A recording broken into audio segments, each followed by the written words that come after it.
WDSU's Christina Watkins talked to the rapper. She's live in the newsroom with more on your conversation with him. Christina.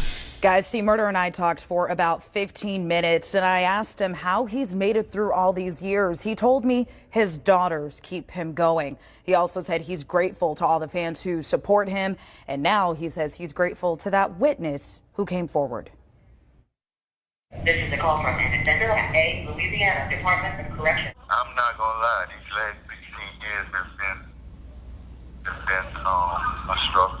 Corey Miller, known to many of you as C. Murder, has spent more than a decade in prison, and up until a few days ago, he wasn't sure if he'd ever get out. I've been snatched away from my family, from raising my kids, and from my career, from everything.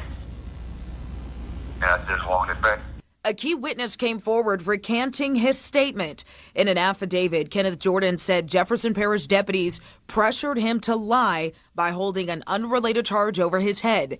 Jordan said he knew Miller did not shoot and kill a teenager 16 years ago, but he said detectives told him to say otherwise. Now, all these years later, Jordan says he wants to right his wrong, and Miller forgives him. I want him to know I'm not upset with him, and I'm proud of him. And me and my family, my daughters, especially, we thank him. For real, I mean, it's a life-changing moment. He says for the first time in a while, he has hope that he may not die in prison. And he's glad his family, friends, and fans continue to fight for his justice. All I had this file since I've been locked up for 16 years. And I just want them to know that my heart is fine. And C. Murder also told me despite everything that's happened, he says he's not bitter. He also says he still has faith in the justice system, and he hopes the system will do the right thing. C. Murder told me until that happens, he's going to do what he's done these last 16 years. That is wait, pray, and hope for the best. Live in the newsroom, Christina Watkins. Scott, back to you. Christina, thanks. Here's the backstory behind the sentencing. In 2002, 16-year-old Steve Thomas was killed in a nightclub in Jefferson Parish.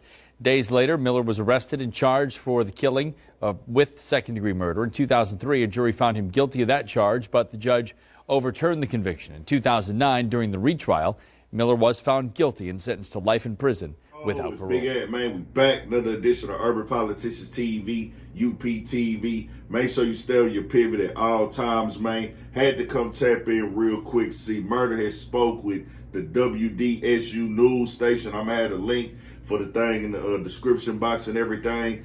This is what is going on now with C. Murder. We saw the reports of a hunger strike last week. If you don't know, like they said, he was sentenced to 16 years in prison after being convicted of the murder for 16-year-old Steve Thomas. I want to send condolences to the family of his, the loved ones, because that's still somebody they can never get back no matter what the outcome is. But C. Murder is now speaking to the news and just bringing more awareness to what's going on, where we had already heard that the witness had basically took his statement back, saying that the police forced him to come out and say, hey man, say C. Murder did this, say C. Murder did that, because of the simple fact he had another case lingering. So he actually came and, signed the affidavit, took it back and everything. I seen, Monica working on this situation, Kim Kardashian, the family, different people around C. Murder have been speaking out. Boosie just recently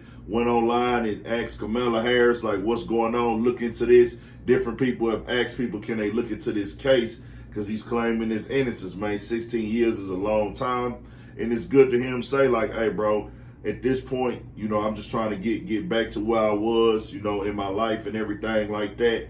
I'm not mad at nobody for lying on me or anything of that nature. And he said he wasn't lying. He wasn't mad at the so-called witness, but something is going on. The family's also been complaining about the COVID protocol that they have in prison, saying that people in prison or in lockup with C. Murder have been, not taken care of properly due to the COVID situation, and then medical situations also, and everything of that nature. It even got reported that a hunger strike was going on. So it's more to it, man. We just got to wait and see what happened. Thought I'd come tap in on that real quick, man. Got more videos coming. We'll see what happened. I actually grew up as a young nigga, you know what I'm saying, jamming, no limit, cash money and everything like that. So, you know, this one of the dudes that I was seeing growing up. To see him locked up, man, it's a tough situation. So we'll see what happened with it, man.